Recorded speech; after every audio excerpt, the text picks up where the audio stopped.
Bismillahirrahmanirrahim. Waltakum minkum ummatun yad'una ilal khairi wa ya'muruna bil ma'rufi wa yanhauna 'anil munkar. Assalamualaikum warahmatullahi wabarakatuh. Kecenderungan laki-laki itu memilihnya dia karena apa? Karena kecantikannya, naluri, Pak.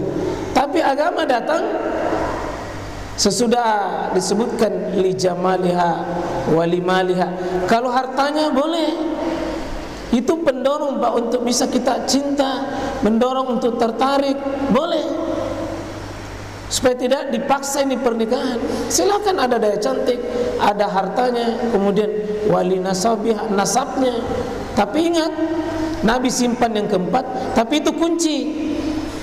Nabi simpan kunci sekaligus dia bagian terakhir. Ini bukan urutan, tapi kunci paling menentukan. Fazfar li dini, pilih agamanya, taribat yadak, kau sukses, kau bahagia kalau pilih agamanya. Ini penting, Pak, ya. Jadi orang tua ini dipandu oleh Nabi, kalau mau nikahkan anak kita, cari yang punya agamanya. Ya. Kalau pernikahan sementara, pernikahan coba-coba, pernikahan yang ada pensiun, pernikahan yang mau cepat bubar, ya pilih cantik. Kalau cantik, bagus, tapi tidak tahan lama. Karena kecantikan dia akan kendor, pudar seiring dengan perjalanan waktu. Harta datang pergi, gitu. Tapi kalau agama dia akan alami dan bertahan. Ini mesti dipelihara pada kehidupan suami istri. Nah, sebagai lanjutan mukaddimah ini, hadirnya siap pernikahan di tengah manusia ini rahmat. Bayangkan kalau tidak ada pernikahan, tidak ada pertemuan secara terhormat, sehat, mulia, dapat pahala pertemuan laki dan perempuan, kecuali pertemuan apa? Pertemuan pernikahan. Tidak ada pertemuan yang secara sah tanpa sebuah pernikahan. Tidak boleh. Karena itu Islam membenci laki mencintai laki, perempuan mencintai laki, perempuan mencintai perempuan tanpa ikatan sebuah pernikahan. Dilaknat itu. Dilaknat.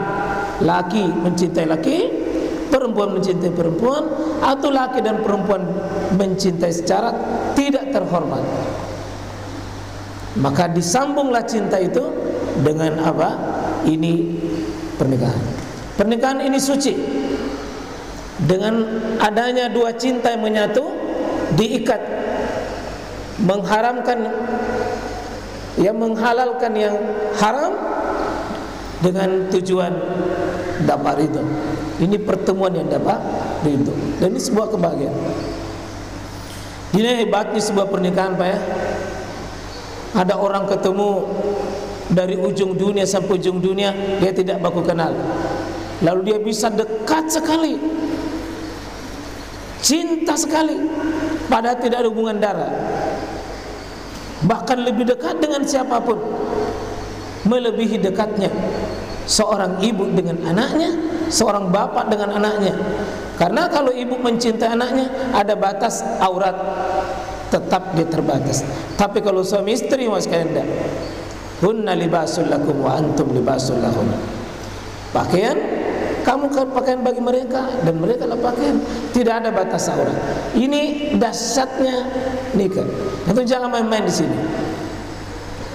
Nah, kemudian saya ingin masuk di bagaimana hukum nikah paksa.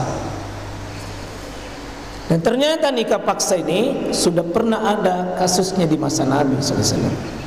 Ya, kita melihat di hadis Al-Bukhari dari Al-Hansa binti Khizam Al-Ansariyah.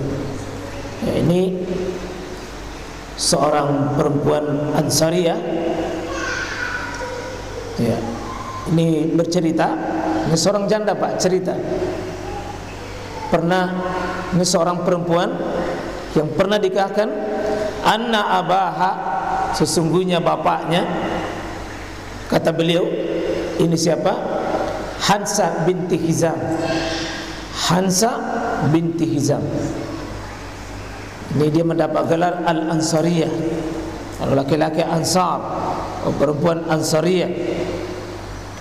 Ini beliau pernah cerita anna abah, bahwa bapaknya itu zawwajaha, bapaknya menikahkannya. Jadi memang bagusnya kalau seorang bapak menikahkan, saya nikahkan anakku dengan engkau. Cuma kan biasanya kita mengatakan, wahai fulan, saya nikahkan engkau, berarti yang dinikahkan laki-laki. Bagusnya perempuan itu yang dinikahkan.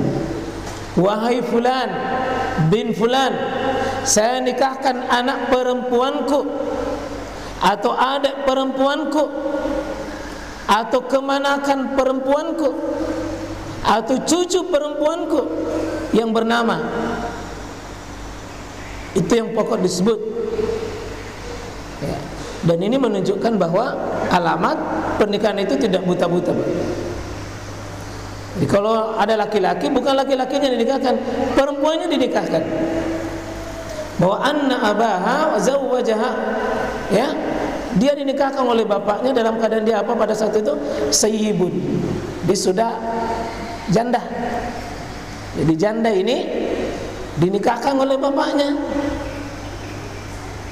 Bisa jadi di sini tidak diberitahu, tidak minta izinnya, tidak musyawarah, langsung dinikahkan.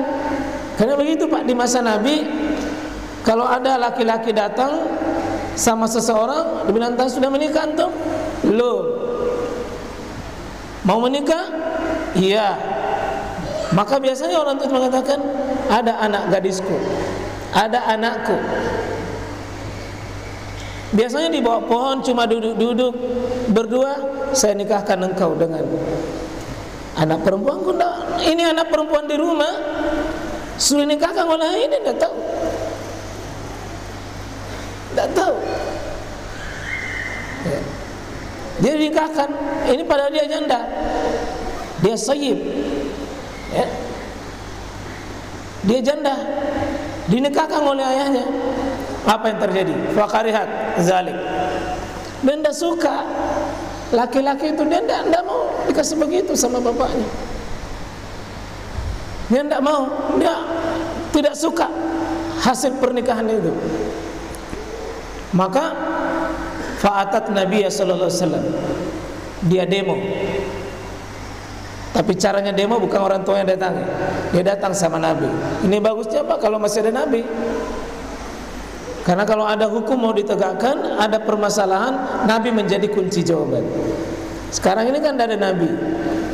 Tentu kunci jawaban, buka Quran, buka hadis sebagai jawaban. Dia didatangi sama ini Hansa, datang ini sama Nabi, fa'atat Nabi sallallahu alaihi wasallam. Apa jawaban Nabi? Faradda nikahaha, dibatalkan pernikahannya. Ya, dikembalikan itu pernikahannya. Artinya kembali, dianggap tidak ada. Jadi wasekalian rahmatullahi Allah subhanahu wa ta'ala, ini nasihat, ini hadis Bukhari ya, hadis Bukhari. Jadi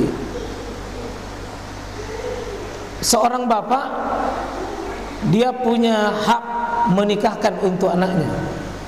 Cuma anak juga punya hak untuk menolak sebuah pernikahan yang dilakukan oleh ayahnya.